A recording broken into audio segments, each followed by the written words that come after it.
আন্দোলন আন্দোলন আর ভাল লাগতেছে না।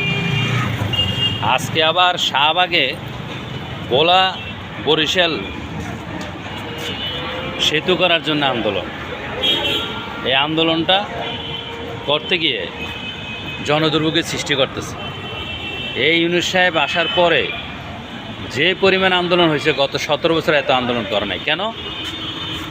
কারণটা হচ্ছে শক্ত হাতে হাসিনা দমন করছিল, সেই কারণে। আপনারা আমাকে বলেন এই আন্দোলনটা কেন করতেছেন, আপনারা কি যুক্তিতে করতেছেন?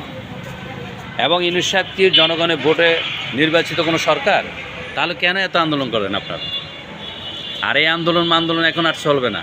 ফেব্রুয়ারিতে নির্বাচন দিয়ে দিবেন, নির্বাচনের পরে নির্বাচিত সরকার যে আসবে তার কাছে আপনারা আন্দোলন করবেন। এইগুলো আন্দোলন করা মানে একটা দেশকে মানে একটা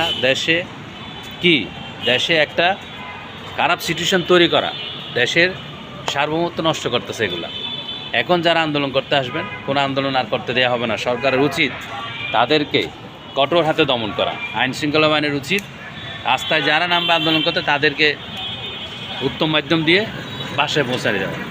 কারণটা হচ্ছে আন্দোলন কোনো যৌক্তিকতা আন্দোলন নেই। কারণটা হচ্ছে আর 2-3 মাস বাকি নির্বাচনের। তো এখন আমাদের উচিত সবাই মিলেমিশে একটা নির্বাচন দেয়া।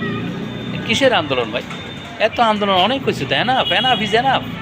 আর কোনো আন্দোলন তো দরকার নেই এখন। এই লাগবো, ওই লাগবো, সেই লাগবো, কি ভাই? এটা তো একটা দেশ নাকি? এই আন্দোলন আর করতে পারবেন না আপনারা। আমার মাঝে মাঝে মন চায় যদি মানে কি বলবো, আর আসলে কিছু বলার নেই। এই আন্দোলনটা বাড়তেছে দিন দিন, কারণ সরকার কঠোর না, এখন কঠোর হতে হবে। ভিডিওটা শেয়ার করে দেবেন।